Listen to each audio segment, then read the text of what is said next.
Ketika kita membaca bagian bacaan firman Tuhan ini, maka yang terlintas di pikiran kita sudah pasti salah satu penghambat terbesar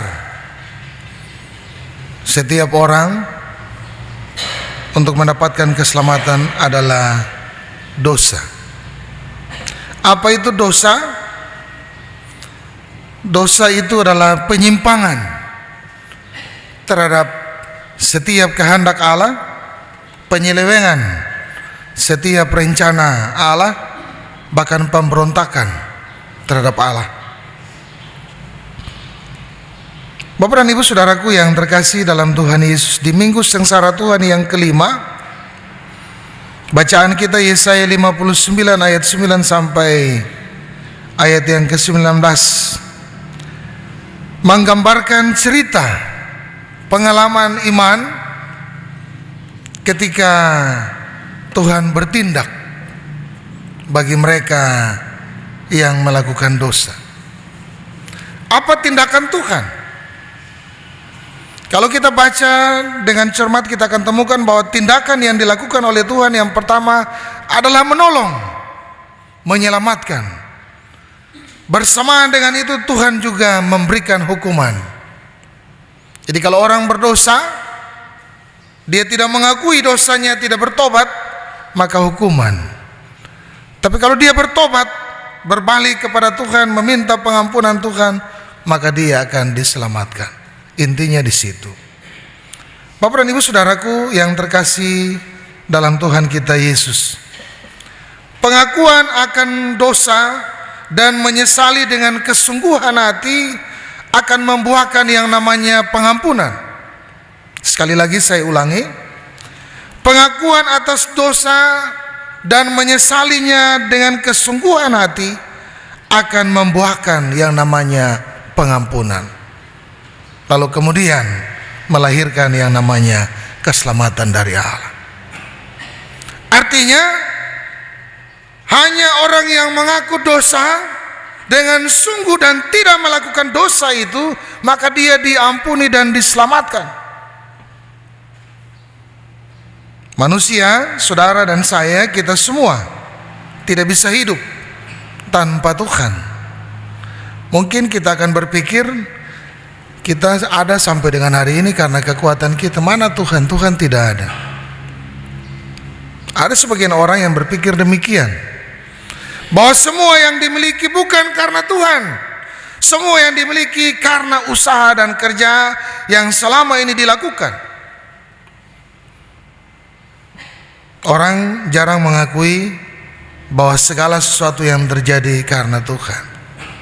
Bapak dan Ibu saudaraku yang terkasih dalam Tuhan kita Yesus, Tuhan selalu melihat orang yang sungguh datang kepadanya, berserah diri, orang yang mengandalkan Tuhan, orang yang menaruh harap pada Tuhan. Kalau biasa saya katakan, orang yang tidak sakit tidak butuh dokter. Ada orang sehat butuh dokter? Tidak ada. Hanya orang sakit yang butuh dokter. Begitupun dengan kehidupan percaya kita, kita hanya butuh Tuhan. Kita hanya perlu Tuhan kalau kita sudah susah. Kita sakit mau mati, baru kita ingat Tuhan. Kita terjebak dalam persoalan yang besar, pergumulan yang berat, baru kita berteriak minta tolong dari Tuhan. Itu yang terjadi dalam kehidupan setiap kita sebagai orang percaya. Nah, bagaimana kita mau memperoleh keselamatan? Yang tadi dikatakan kita harus datang dengan sungguh.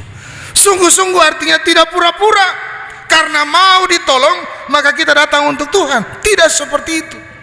Tapi lahir dari kesadaran yang sungguh bahwa benar saudara dan saya butuh Tuhan. Saudara dan saya perlu Tuhan.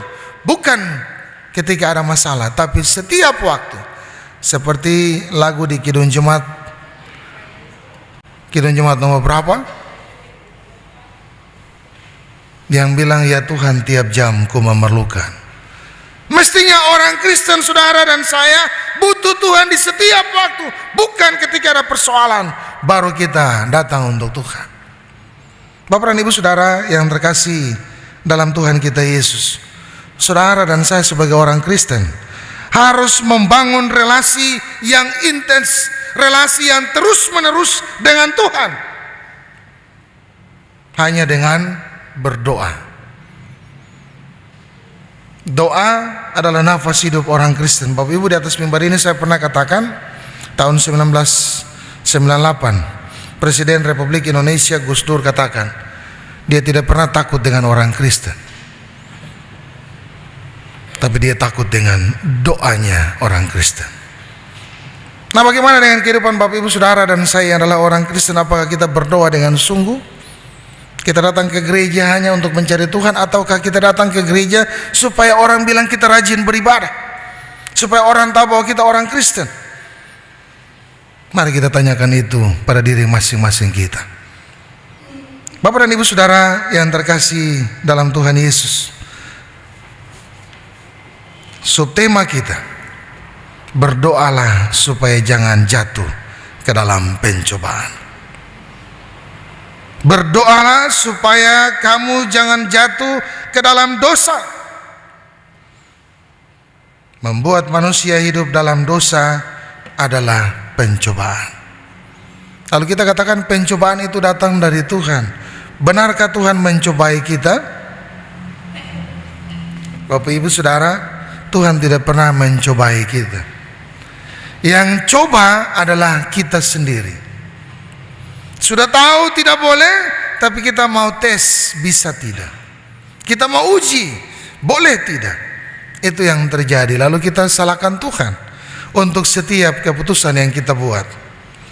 Yesaya 59 menggambarkan dua hal bagi kehidupan Bapak Ibu saudara dan saya. Yang pertama adalah masalah dosa, dan yang kedua adalah masalah pengampunan.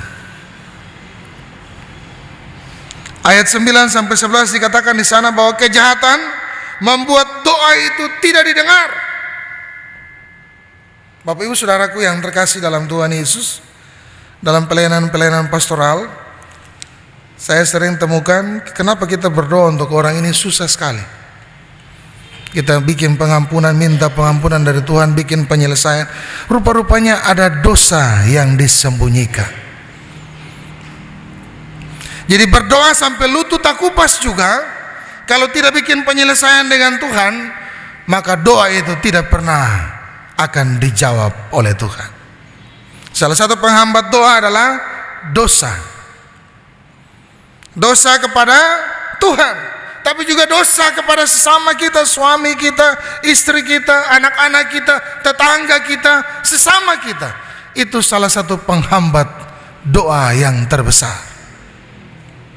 Bapak-bapak, kalau berdoa lalu doa tidak dijawab, itu dosa terhadap istri yang belum diselesaikan. Bisa saja dosa yang kita sembunyikan dari masa lalu, bahkan dosa karena mata kita, dosa karena keinginan kita, itu juga menjadi penghambat. Bapak dan Ibu saudara yang terkasih dalam Tuhan Yesus, yang berikut yang dikatakan dalam bacaan firman Tuhan ayat 12 sampai dengan ayat yang ke-13, mau dikatakan bagi kehidupan Bapak Ibu saudara dan saya, bahwa ketika kita menyadari kehidupan kita yang penuh dengan dosa, kita harus menyesali dengan sungguh, menyesali dengan sungguh dan tidak melakukannya lagi. Jadi kalau kita sudah datang minta Tuhan, saya minta ampun, saya begini, tapi berikut kita buat lagi, maka itu yang nanti lama kelamaan kita dikatakan orang yang bebal. Jadi ketika pendeta berdoa, pendeta ini berdoa minta ampun untuk orang ini, tapi orang ini buat lagi dan buat lagi, terus minta pendeta lain datang berdoa. Kemudian buat lagi, minta pendeta lain berdoa, buat lagi dan buat lagi. Maka Tuhan katakan, dia menjadi orang yang bebal. Tuhan akan mengeraskan hatinya dan Tuhan akan membuat dia tetap untuk dibinasakan.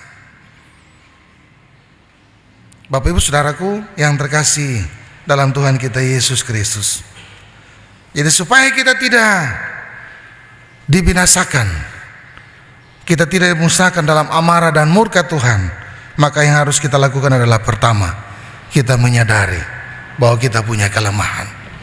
Kita menyesali dan mengakui setiap dosa dan salah kita. Bapak Ibu, salah satu buku saya pernah baca, saya lupa judulnya apa, itu penyelesaian dosa. Ketika orang itu sakit, dia datang ke pastor.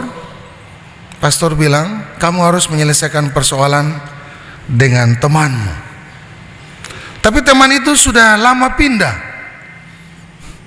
Dia berupaya untuk menyelesaikan masalah itu dengan temannya, tapi ketika dia menjumpai temannya di lokasi, di alamat yang ditentukan, yang dikasih ke dia, ternyata temannya sudah meninggal. Dan dosa itu tidak bisa diselesaikan antara dia dengan temannya. Dia kembali kepada pastor. Lalu pastor katakan, berpuasalah, koyakanlah hatimu dan katakan untuk Tuhan, apa maksudmu, supaya dengan belas kasih Tuhan dia bisa mengampunimu. Bapak dan Ibu Saudaraku yang terkasih dalam Tuhan Yesus, dari cerita ini mau mengingatkan kehidupan Bapak Ibu Saudara dan saya bahwa konsekuensi dari dosa itu adalah maut. Kita akan mati secara rohani, tapi juga kita akan mati dan kita akan dibinasakan di api yang kekal. Itu konsekuensi kita, tidak ada yang lain. Kalau kita dari Maluku, kita dengar cerita banyak di kampung-kampung, ketika kita melakukan dosa, ada hukuman yang berlaku. Cerita-cerita rakyat mengingatkan kehidupan setiap kita. Dosa terhadap ibu, yang saya waktu kecil saya ingat benar itu cerita Hermanus Pardidu, Kak, yang jalan dengan bara di kepala itu. Dosa dan salah yang tidak diampuni. Ada satu dosa lagi yang tidak diampuni. Apa itu Bapak Ibu? Saya pernah bilang, dosa yang tidak bisa diampuni adalah dosa menghujat Roh Kudus. Jadi kalau Roh Kudus sudah kasih ingat bahwa ini salah, ini tidak boleh, tapi kita coba untuk langgar, maka itu yang dikatakan dosa menghujat Roh Kudus. 1000 pendeta berdoa lagi tidak akan diampuni, sebab itu dosa yang tidak bisa diampuni.